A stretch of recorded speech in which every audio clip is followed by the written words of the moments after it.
करेंगे गणेश वंदना से, जो कि हमारे साथ जुड़ी हुई दीदी इंद्र सिंह झाला जी, गीताबा इंद्र सिंह झाला जी ये गणेश वंदना से शुरू करेंगे। जय माता जी।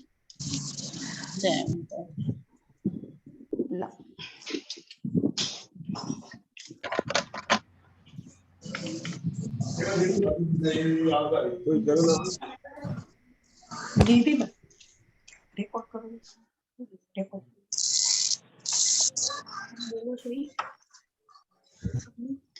वक्रतुंड महाकाय सूर्यकोटि समप्रभ निर्विघ्नं कुरुवे देवं सर्वकार्येषु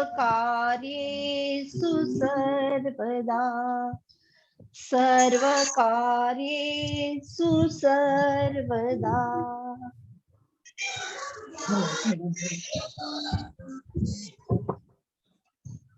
या देवी सर्वभूतेषु शक्तिरूपेण संस्थिता नमस्तस्यै नमस्तस्यै नमस्तस्यै नमो नमः।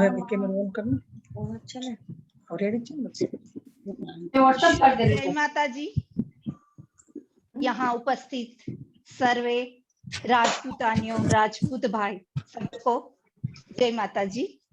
राजपूताना संस्कृति एवं संस्कार, बहुत अच्छा सब्जेक्ट लिया है रीता जी और ममता जी ने।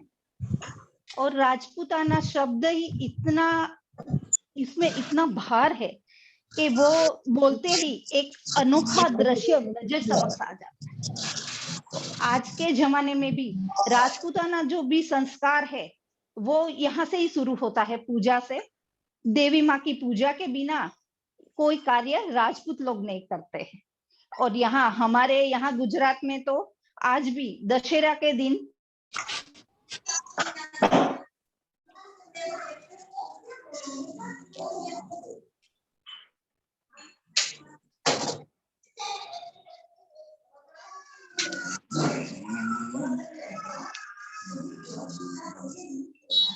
गीताबा आप हैं?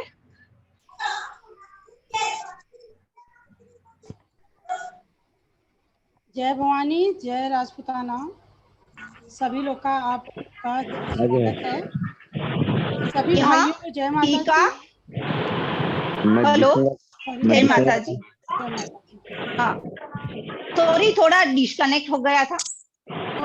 कोई बात। राजपूताना जो संस्कार है वो पूजा से शुरू होता है।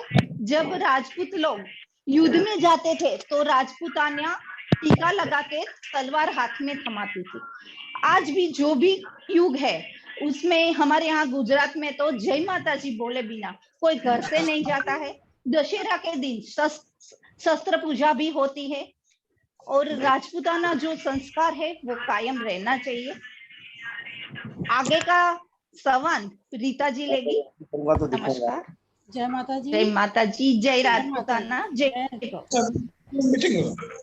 रीता जी आप शुरू करें, उससे पहले मैं सभी गणमान्यों को यहाँ विनती करना चाहूंगी कि आप सभी म्यूट पे जाएं ताकि जो वक्ता अपनी बात सामने रख रहे हैं वो स्पष्ट रूप से हम सभी तक पहुंचे। धन्यवाद। मैं एक सुझाव देना चाहती हूँ कि आप वहीं से ऑल म्यूट कर दो और जिसका भी टर्न है उसको ही म्यूट करो, अनम्यूट करो, बाकी सबको म्यूट करो, ऑल म्यूट करो।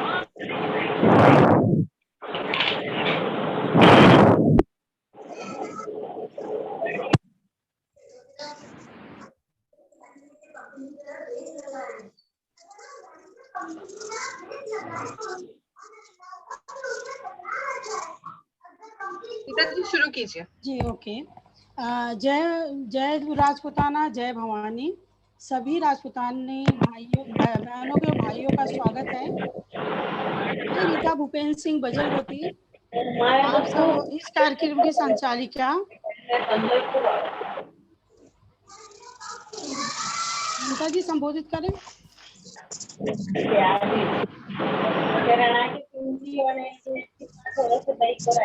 अखंड राजपूताना सेवा संघ की तरफ से इस संबंध में आप सभी का बहुत बहुत स्वागत है।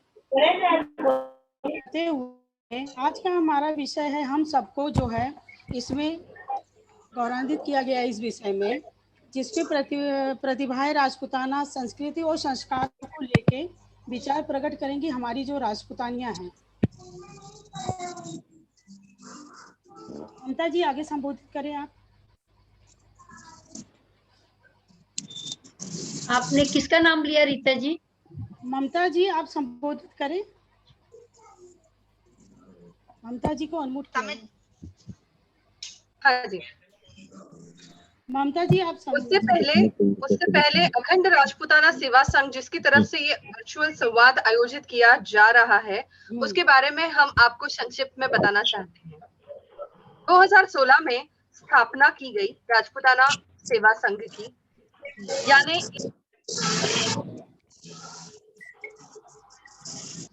अनम्यूट किया।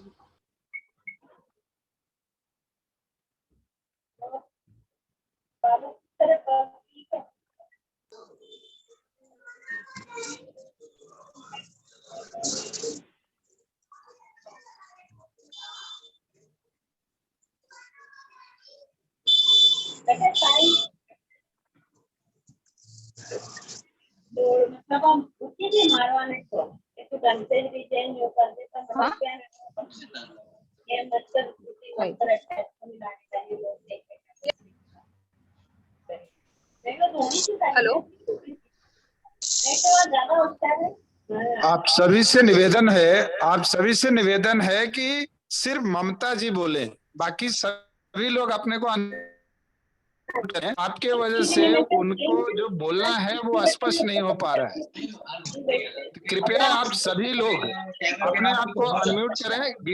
गीता जी आप करें, जाला जी, राजेंद्र सिंह जी आप भी अपने को अनम्यूट करें, जयश्री जी आप भी अनम्यूट करें। Please unmute yourself everyone except Mamata जी।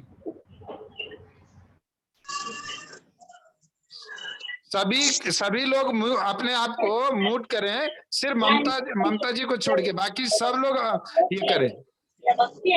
आपके वजह से ममता सिंह जो बोलना चाह रहे हैं वो नहीं बोल पा रहे। तो प्लीज आप सब लोग अपना जो वॉइस बंद करेंगे तो आपके पीछे आपके आसपास का जो वॉइस है वो उन तक नहीं जाएगा और वो अच्छे से रख सकते। BO1901 ये जिसका भी है नाम नहीं आ रहा है, तो प्लीज आप भी अपने को म्यूट करें। अध्यक्ष महोदय, मैं रिक्वेस्ट करना चाहूंगी जो जूम कंट्रोल कर रहे हैं उनको आप इंस्ट्रक्शन दीजिए ताकि वो म्यूट ऑल कर लें। नहीं, ममता जी वो लोग कर रहे हैं, लेकिन क्या हो रहा है कि लोग खुद उसको अनम्यूट कर दे रहे हैं।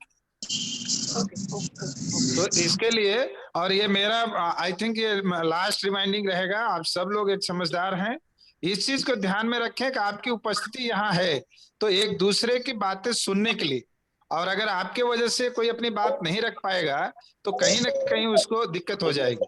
थैंक यू वेरी मच, आप सब लोगों का बहुत बहुत स्वागत है।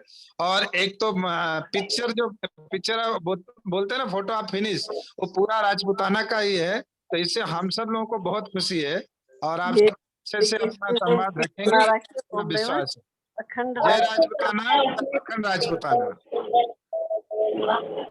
जौनपुर का है आरपी सिंह, तो उसका गॉड है ना, ये भी उसका मेंबर है वाला। तो इसने क्या, इसने आज महिलाओं की मीटिंग है।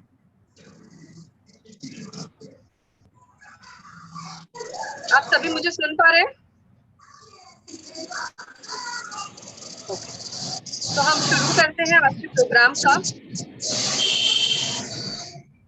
मैं ममता अजीत सिंह। ममता जी आपको सब सुन रहे हैं, अगर आप पूछेंगे तो सभी को फिर से अनम्यूट करना पड़ेगा, तो प्लीज आप लोग कंटिन्यू करें। आप लोग अपनी सहमति अंगूठा दिखा के करें। नमस्कार, जय माता जी सभी को। मैं इस कार्यक्रम की सही संचालिका अखंड राजपूताना सेवा संघ की तरफ से आयोजित इस राजपूताना सांस्कृतिक एवं संस्कार संवाद में आप सभी का हार्दिक स्वागत करती हूँ और अभिनंदन करती हूँ। आज का विषय हम सभी के लिए गौरवान्वित करने वाला है, क्योंकि विश्व को सांस्कृतिक एवं संस्कार देने का हमको गौरव प्राप्त है। कई खास घटनाएं राजपूताना संस्कृति और संस्कार को लेकर अपने विचार रखेंगे, लेकिन उससे पहले मैं अखंड राजपूताना सेवा संघ की तरफ से ये वर्चुअल संवाद आयोजित किया गया है, उसके बारे में स्थापित राजपूताना सेवा संघ यानी ARS आज देश भर में अपनी पहचान बना चुका है। राजपूत समाज के आर्थिक, सामाजिक और सांस्कृतिक प्रगति के लिए कटिबद्ध है। संघ के समय समय पर राजपूत समाज के खेलकूद, व्यवसाय, शिक्षा और विवाह जैसे कई क्षेत्रों में उत्तम कार्य कर रहे हैं। ARS का साफ तौर पर मानना है कि किसी भी समाज के लिए अपनी संस्कृति, धरोहर की रक्षा और उसकी जानकारी के बिना प्रगति संभव नहीं है, और राजपूताना संस्कृति और संस्कार को तो पूरी दुनिया आदर और सम्मान से देखती है। इसी कड़ी में राजपूताना संस्कृति और सम्मान पर आज आयोजित इस संवाद में ARS ने नारी शक्ति को एक मौका दिया है, जो इन राजपूताना संस्कृति की सबसे बड़ी पहचान है, जो संस्कारों को सींचती है, पालती है और पोषती है। राजपूताना नारियों में ये संस्कार रहे हैं कि उन्होंने अपनी संस्कृति की रक्षा के लिए अपनी जान की भी परवाह नहीं की है।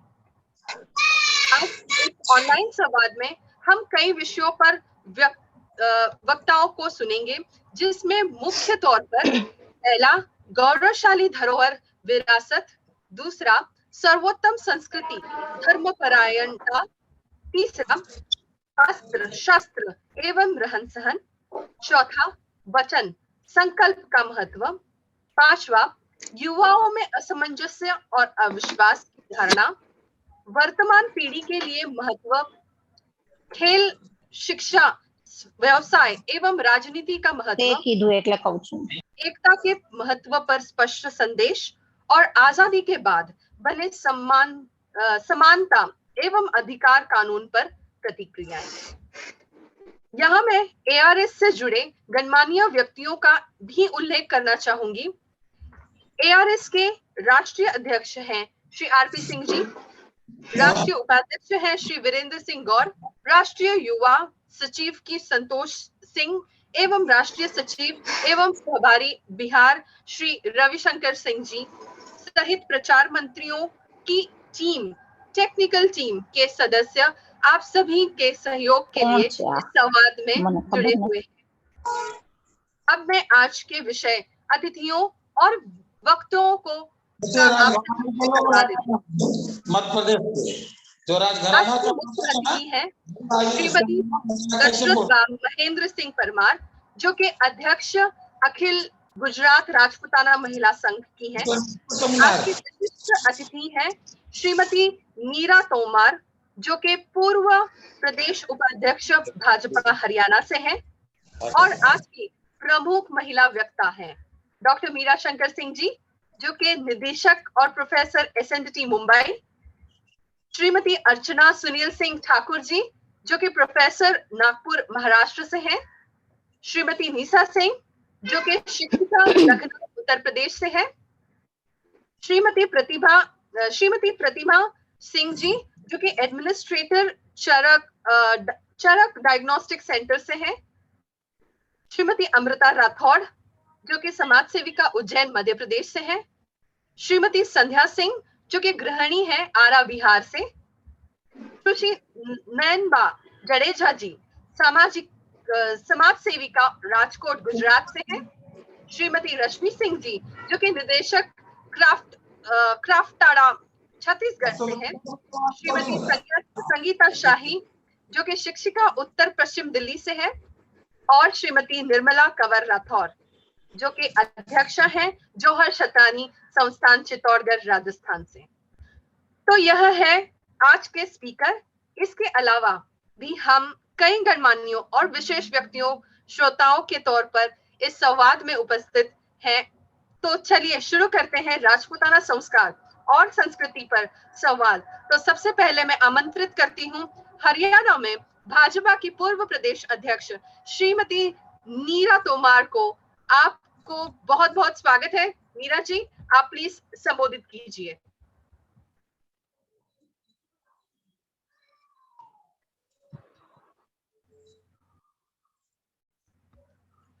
नीरा जी, आप उपस्थित हैं?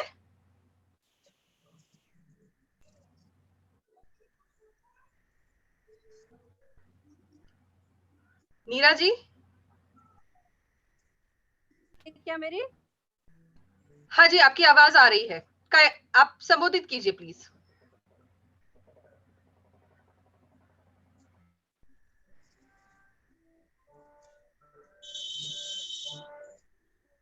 नीरा जी?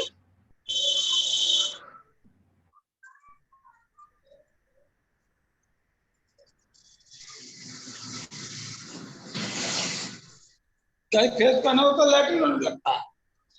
नीरा जी आप हैं? ठीक है, हम नीरा जी से फिर जुड़ेंगे। आगे चलते हैं। तो ये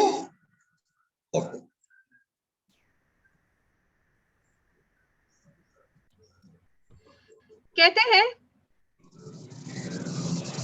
अंग्रेज ने पूछा भारतीय राजपूत स्त्रियां हाथ क्यों नहीं मिलाती हैं, इसमें कुछ भी नुकसान नहीं। तो स्वामी विवेकानंद जी ने कहा कि क्या आपके देश में कोई साधारण व्यक्ति आपकी महारानी से हाथ मिला सकता है क्या? तो स्वामी विवेकानंद जी ने कहा हमारे देश में हर एक राजपूत स्त्री महारानी होती है। तो चलिए हम आपने मुख्य अतिथि जी ओके, हमारी विशिष्ट अतिथि श्रीमती नीरा तोमार जी से विनती करते हैं कि आप प्लीज संबोधित कीजिए।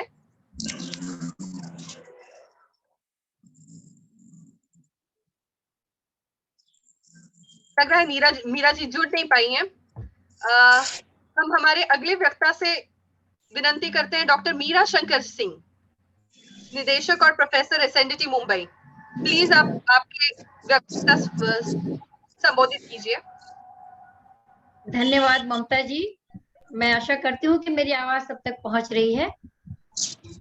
सबसे पहले तो मैं आभार व्यक्त करना चाहूंगी आपकी संस्था का, जिन्होंने मुझे यहाँ आमंत्रित किया है, और इसके साथ साथ नमस्ते सभी को। आज का जो मुझे विषय दिया था रीता जी ने, वो है अविश्वास और असमंजस की स्थिति युवाओं के बारे में मुझे बोलने के लिए कहा गया है। ये इतना बड़ा विषय है कि शायद इसमें काफी समय लग जाए, लेकिन 5 से 7 मिनट जो मुझे दिया गया है, मैं कोशिश करूंगी कि उसमें अपनी बात को रख सकूं और आप तक पहुंच सकूं। सबसे पहले तो मैं एक बात कहना चाहती हूँ कि क्षत्रिय हम किसे कहते हैं? छतम रक्षेत ते क्षत्रिय। छत मतलब कष्ट, हानि, या इस चीज से जो भी हमारी रक्षा करता है वो क्षत्रिय है। तो हमारी गौरवशाली परंपरा यही रही है कि हम सबकी रक्षा करते आए हैं।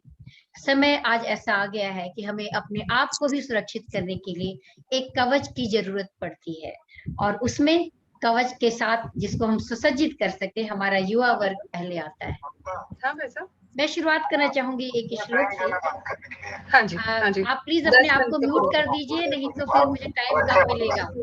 हाँ हाँ, और अच्छा बोले उसको टाइम दीजिए, टाइम अपने पास बहुत है। ठीक है, 5 घंटे का समय। ठीक है, धन्यवाद। शुरू करती हूँ मैं एक श्लोक से। हमारी जो संस्कृति थी, सभ्यता थी, जिसमें हम बहुत कुछ अर्जित करते थे, सीखते थे, उसमें कहा गया है सत्यम विद्या कौल्यम शीलम बलम धनम शौर्यम च चित्रभाष्यम च दर्शने स्वर्ग। अर्थात सत्य, विनय, शास्त्र, विद्या, कुलीनता, शील, बल, धन, सूरता और वाक्पटुता, ये सभी जो दक्ष लक्षण है, 10 लक्षण है, वो अगर हमारे अंदर आ जाए तो हमें स्वर्ग के कारण अर्थात सफलता का कारण बन सकते हैं। कितनी देर तक पहुंचेगा वो? अच्छा, ये कुछ चिंता की बात ये है कि हमारे युवा वर्ग धीरे धीरे इन सभी लक्षणों को भूलते जा रहे हैं। दे दूंगा बस। जहां तक आत्मविश्वास की बात है, मैं कहूंगी कि हमारा युवा वर्ग, प्लीज म्यूट योरसेल्फ, फ्री में बोल पाऊंगी प्लीज, थैंक यू। जहां तक ये विषय की बात है, आत्मविश्वास की बात है, तो मैं ऐसा मानती हूँ कि हमारे युवा वर्ग आत्मविश्वास से लबरेज है, आत्मविश्वास तो भरपूर है उनमें।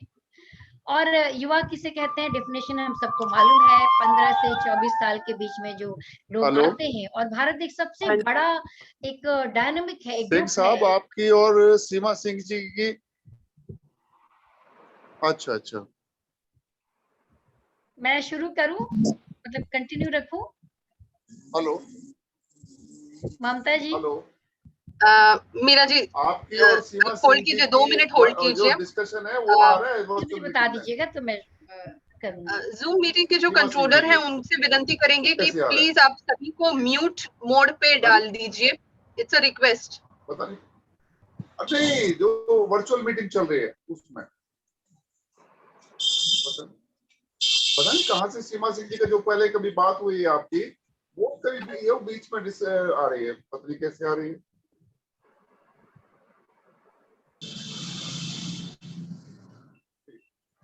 जी मैं अपनी बात को जारी रखूं? Please please please. Thank you.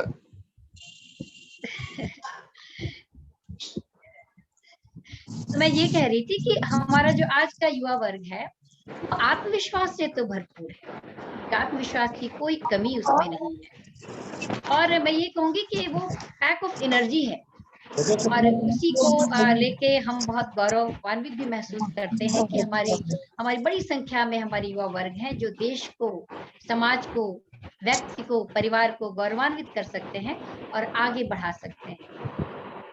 Confidence तो उनमें इतना है कि मत पूछिए। वो क्यों है?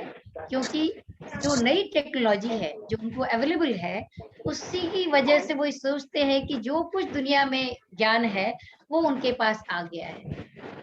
उसकी वजह से चूंकि वो चाहते हैं कि जानकार हैं, नॉलेजेबल हैं सब चीज के, तो आत्मविश्वास बहुत हो गया है। मैं कहूंगी कि वो आत्मविश्वास अति आत्मविश्वास में बदल गया है। असमंजस की स्थिति वहां आती है जब वो जैसा सोचते हैं आज हम जो करेंगे कल उसका परिणाम वैसा नहीं है। नई टेक्नोलॉजीज है, अपॉर्चुनिटीज हमें मिलती है, उससे हमको आइडियाज इतने मिल जाते हैं, इतने मिल जाते हैं। आज ये अच्छा है तो कल वो उससे अच्छा है, तो परसों और उससे अच्छा है। और हम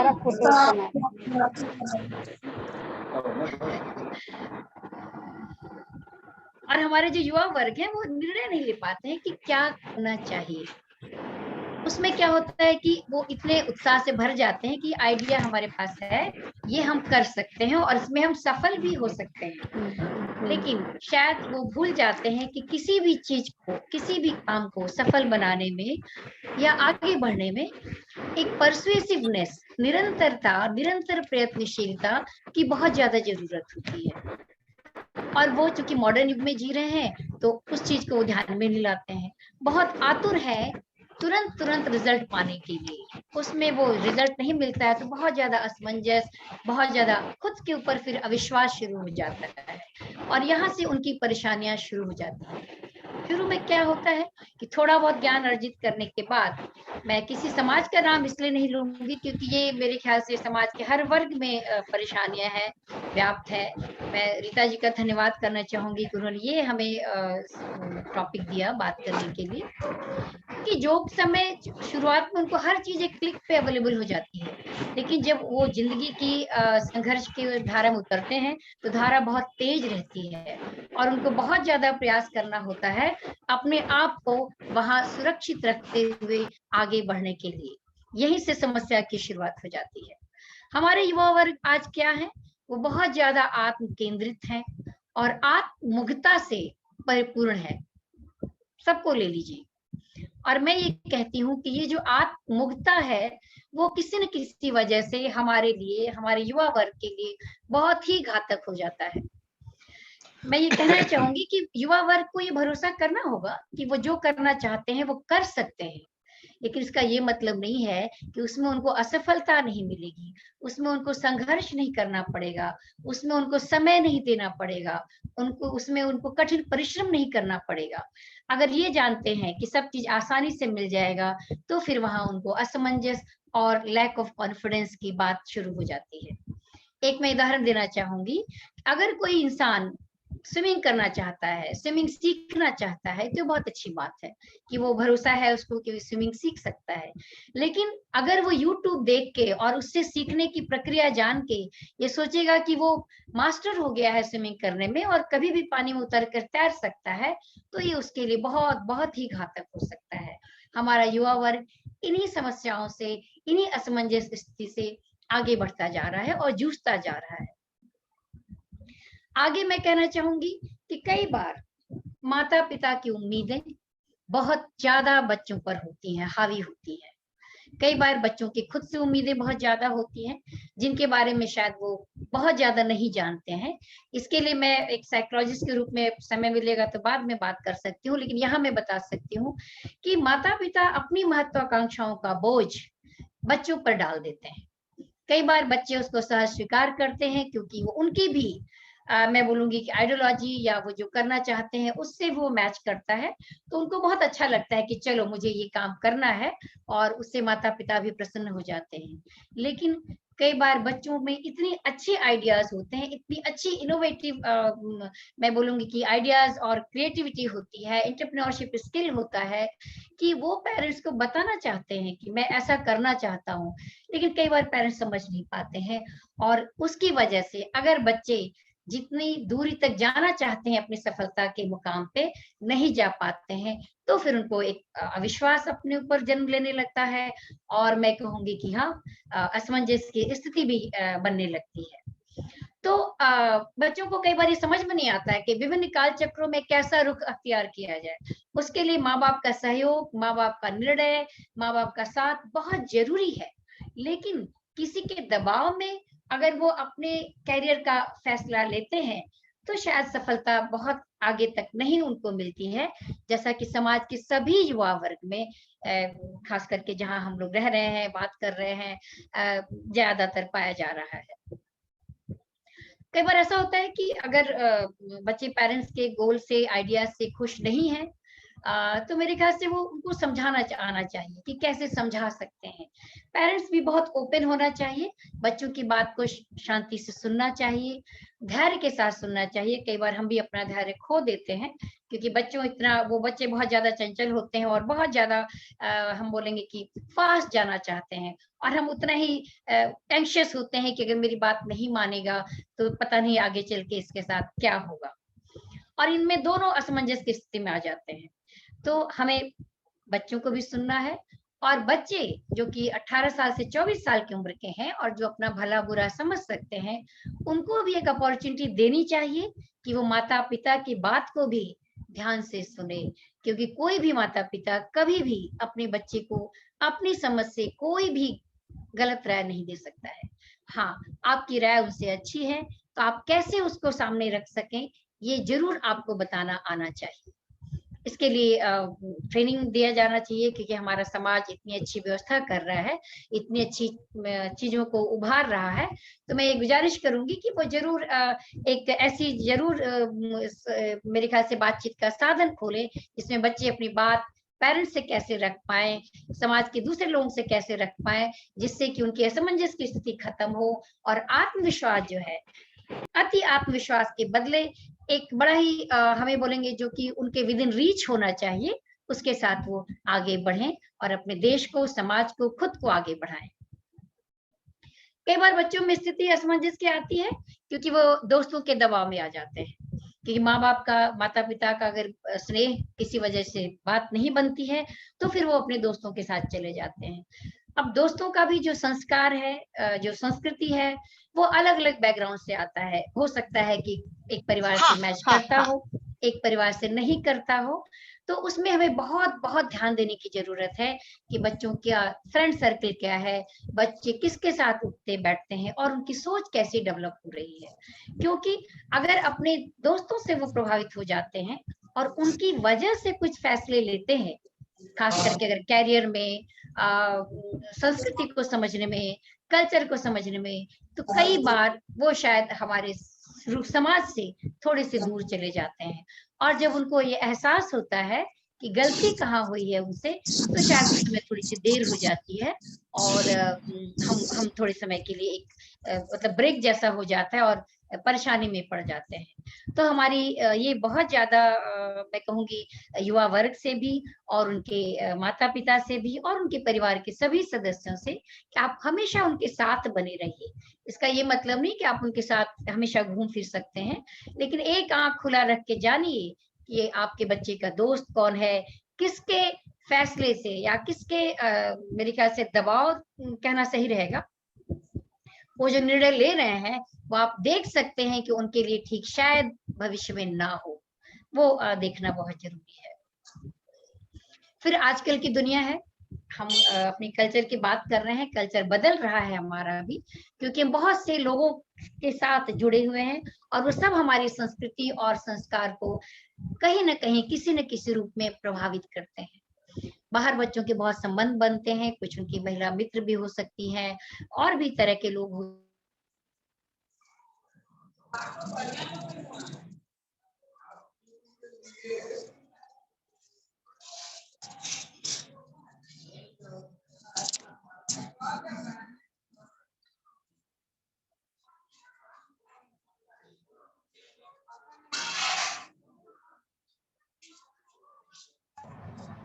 डॉक्टर मीरा जी,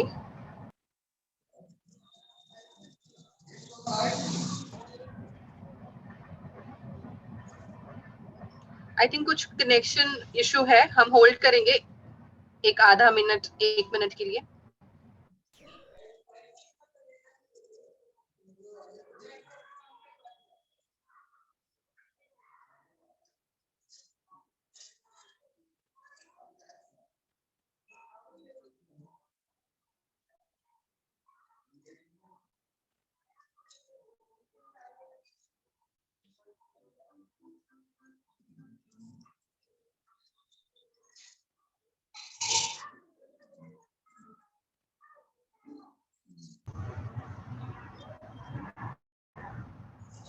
हम प्रोग्राम में आगे चलते हैं।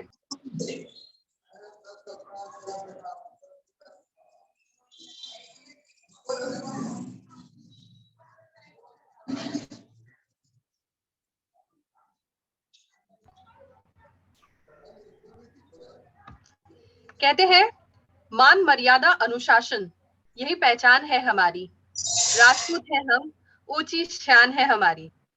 और इसी एक छोटे से सोच के साथ हम हमारी अगली गेस्ट को आमंत्रित करते हैं, श्रीमती अर्चना सुनील सिंह ठाकुर जी, जो कि प्रोफेसर है नागपुर महाराष्ट्र से। जब तक मीरा जी हमसे जुड़ती हैं, हम आगे बढ़ते हैं कार्यक्रम में। मीरा, डॉक्टर अर्चना जी।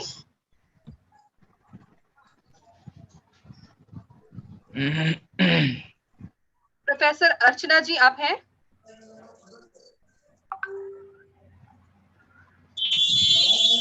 नमस्ते, थैंक यू ममता जी।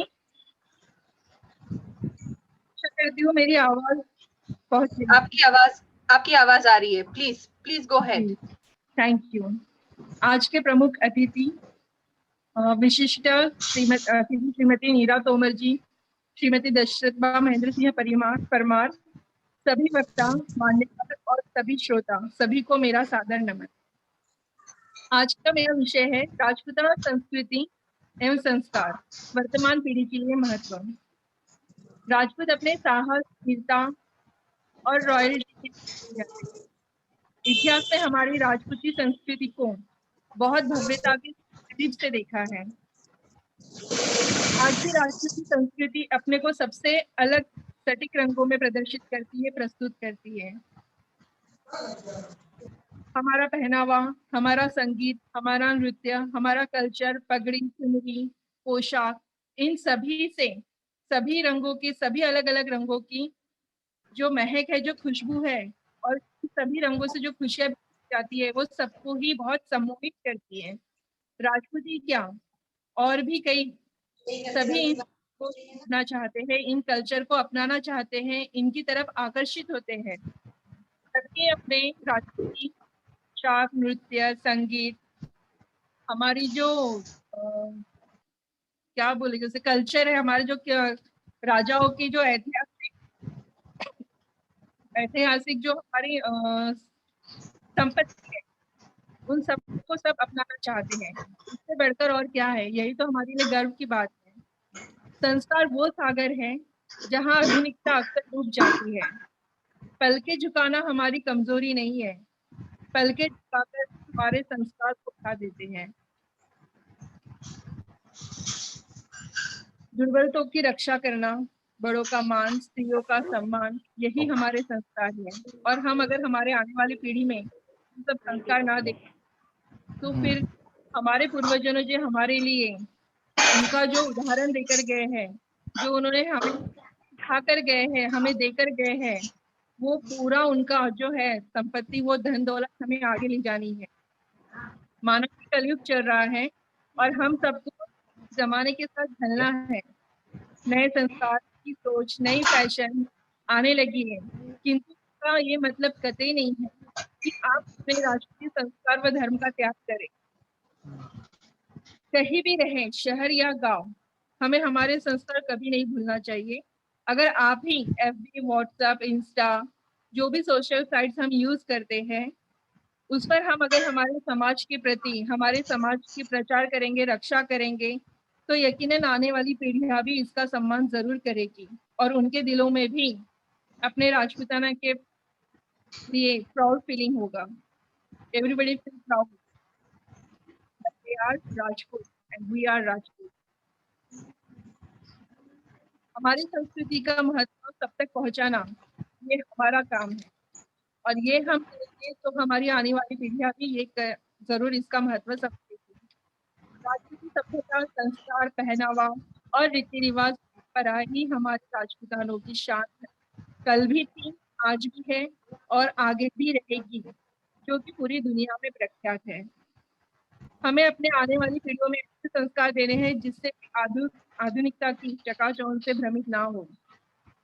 आधुनिकता के चकाचौंध से हमारे बच्चे दूर रहें, एक दूसरे की सहायता करें। पहले एक राजा पर संकट आता था तो उनके रिश्तेदार, उनके आसपास के सभी राजा उनकी मदद के लिए दौड़ कर आते थे, पर आज के जमाने में ऐसा है कि अगर हमारे ही बीच से कोई बहुत आगे निकल जा रहा है तो दूसरा उसे पीछे खींचने में नहीं छोड़ता है। तो हमें ये भावना बिल्कुल नहीं रखनी है और हम ये भावना नहीं रखेंगे तो जाहिर है आने वाली पीढ़ियां भी हमसे यही सीखेगी कि हमें, अगर हम सशक्त है तो हमें किसी कमजोर को आगे बढ़ाना है, उसका साथ देना है और उस तरह वो सशक्त बनेगा और ऐसे करते करते हमारा राजपूत समाज सशक्त बनेगा। हमें हमारे बच्चों के अपने पूर्वजों, राजा, राज परिवार, राजपूताना इतिहास की पूर्व जानकारी, उसकी महत्ता, गरिमा बताना चाहिए, जिससे कि उनके मन में अपने राजपूताना के प्रति सम्मान बढ़े। धीरे धीरे दिन निकल रहे हैं, धीरे धीरे दिन निकल रहे हैं, राजपूत परंपरा भूलते जा रहे हैं, जो कि बहुत ही दयनीय है। राजपूतों का इतिहास बहुत ही गौरवशाली एवं प्रभावशाली रहा है। हमारी वीरता, पराक्रम, उदारता एवं स्वाभिमान सभी जातियों से बढ़कर है। हमें स्वाभिमान से जीना एवं स्वाभिमान से मरना सीखा है और आगे सिखाना भी है। आप सभी का बहुत बहुत धन्यवाद, मुझे यहाँ अपने दिल की दो बातें कहने के लिए मौका देने के लिए बहुत बहुत धन्यवाद। प्रोफेसर अर्चना जी, बहुत खूब कहा कि यस, हमें हमारी संस्कृति को संजो के रखना है और ये छोटी सी कोशिश हमारे घर से ही हमें शुरू करनी है। तो हम आगे बढ़ते हैं हमारे अगले वक्ता से बातचीत करने के लिए। उससे पहले कुछ कहना चाहूंगी। कहते हैं, इज्जत मान सम्मान करना कमजोरी नहीं होती। इज्जत मान सम्मान करना कमजोरी नहीं होती। आप धनवान हो ये बताने के लिए काफी तिजोरी नहीं होती। इसके साथ मैं आमंत्रित करती हूँ श्रीमती निशा सिंह जी का, जो कि शिक्षिका हैं और ये जुड़ रही हैं हमसे लखनऊ उत्तर प्रदेश से। सो निशा जी, प्लीज आप आपकी बात रखिए। जी, सर्वप्रथम मैं मुख्य अतिथि महोदया श्रीमती दशरथवा महेंद्र सिंह परमार जी का सादर वंदन अभिनंदन करती हूँ तथा राजपूताना संगोष्ठी में उपस्थित विशिष्ट अतिथि श्रीमती नीरा तोमर जी व अन्य बहनों भाइयों को यथोचित अभिवादन करती हूँ। हम अपना परिचय इस प्रकार देना चाहेंगे। वचन के पक्के, कर्म के सच्चे, राम के वंशज, प्रताप के अनुयायी, स्वभाव से दानी और स्वाभिमानी, मां भवानी की सपुत्री हम राजपूताना हैं। इसी के साथ मैं अपने विषय पर आना चाहूंगी, जो कि मुझे आप लोगों ने विषय दिया है, शिक्षा और खेलकूद। शिक्षा का संबंध बच्चों के शारीरिक, मानसिक, सामाजिक और आध्यात्मिक विकास से है और साथ ही साथ भावनात्मक तथा संज्ञानात्मक पक्ष को भी विकसित कर समाज में मानवीय मूल्यों को सिखाने में हमारी मदद करता है। जैसा कि आप लोग खुद इस चीज से सहमत होंगे कि भोजन, आश्रय और कपड़े के साथ साथ शिक्षा की एक समान महत्वपूर्ण जरूरत है। क्या आप इस बात से सहमत हैं? शिक्षा एक व्यक्ति के लिए अन्य 3 चीजें खरीद सकती है। शायद सहमत होंगे। पूर्व काल की शिक्षा प्रणाली, मैं तो पूर्व काल की शिक्षा प्रणाली से ज्यादा सहमत हूँ कि पूर्व काल की शिक्षा प्रणाली गुरुकुल पर आधारित थी, यानी कि बच्चों को एक आश्रम पद्धति पर भेज दिया जाता था। वहां गुरुजन गण उन्हें संस्कारित बनाना, सामाजिक क्रियाकलापों में प्रतिभाग करने के लिए परिपूर्ण बनाते थे। वह शिक्षा प्रदान करना, अस्त्र शस्त्र संचालन करना तथा आज के समय में यह सब चीजें तो समाप्त होकर हम सभी पाश्चात्य सभ्यता के अंतर्गत आने वाले अंग्रेजी माध्यम के विद्यालयों में अपने बच्चों को भेजने लगे हैं, जहां शायद संस्कार समाप्त होकर खाली किताबी कीड़ा बन के रह गए हैं बच्चे। ये आप सब भी शायद सहमत होंगे या ना भी, कुछ लोग सहमत नहीं होंगे, लेकिन मेरे हिसाब से तो शायद सहमत होंगे कि संस्कार वहां नहीं दिया जा रहा है और उन सब चीजों से हम लोग दूर होते चले जा रहे हैं। पहले के समय में था लड़कियों की पढ़ाई में ज्यादा रुचि नहीं लेते थे लोग, ज्यादा से ज्यादा वो बच्चों के, लड़कों की पढ़ाई में ही रुचि लेते थे। लेकिन शायद आज के समय में इस चीज में हमारे चाहे राजपूतन और क्षत्रिय वंशज में हो या अन्य जातियों में हो, कि अब तो महिलाओं या लड़कियों को भी शिक्षा प्रणाली पर जोर दिया जा रहा है।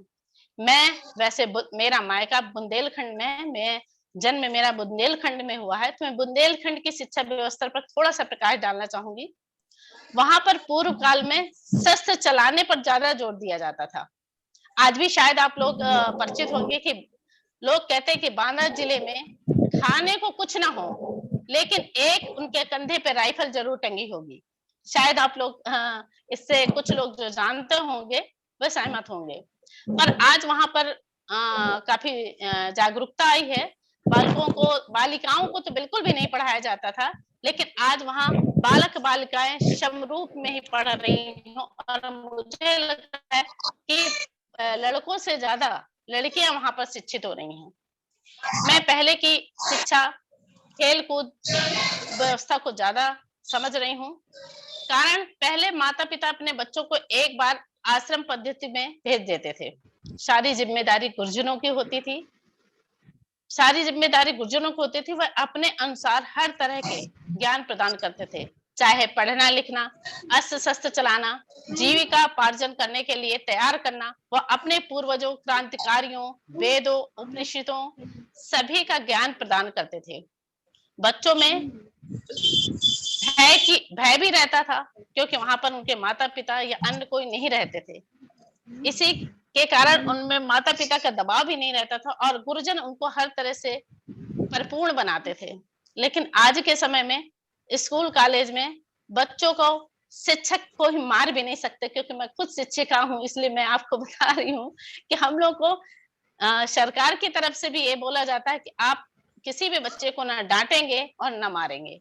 तो आप जानते हैं भय बिन कुछ कार्य नहीं होता है। हम भी अगर बच्चा हमारा नहीं डर रहा है तो हम उससे कुछ नहीं करा सकते, डर के मारे कुछ भी कर सकता है। तो वही बात है,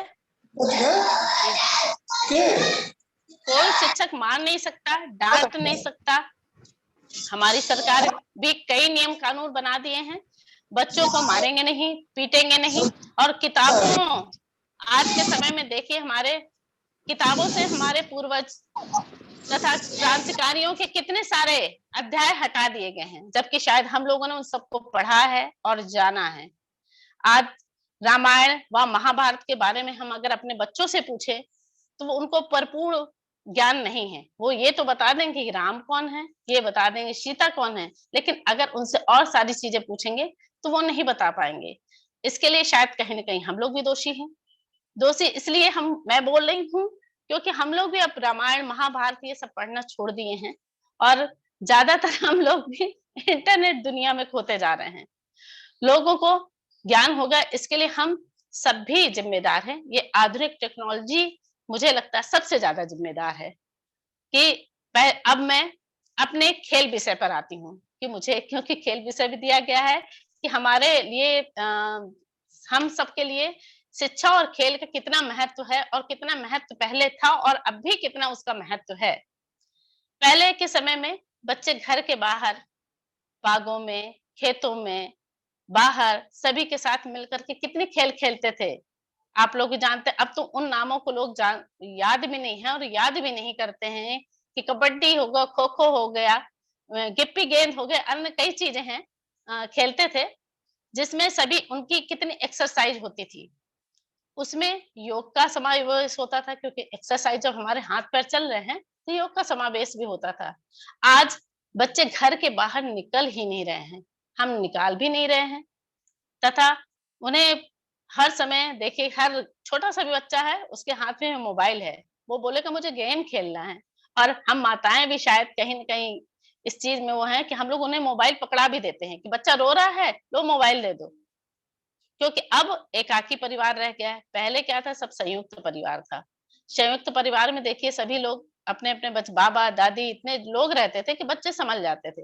अब एकाकी परिवार के कारण हम अपने बच्चे को खुद हमें सारा काम करना, तो हम उस बच्चे को ध्यान बटाने के लिए उनको मोबाइल प्रदान कर देते हैं और जिसके कारण वो बाहर खेलना कूदना सब बंद करके और वो एकाकी होते जा रहे हैं। पर आज आप देख रहे होंगे शारीरिक व्यायाम ना होने के कारण हम सब बीमार और अस्वस्थ रहते हैं। आज आप लोग को सबसे बड़ा इसका उदाहरण योग का इस समय यही मिला होगा और पूर्व काल की औषधियों की ये मिला होगा कि आज इस महामारी के दौर में सबसे बड़ा योगदान पूर्व काल की प्रचलित औषधियों व यौगिक क्रियाओं से ही आराम मिला है कि नहीं?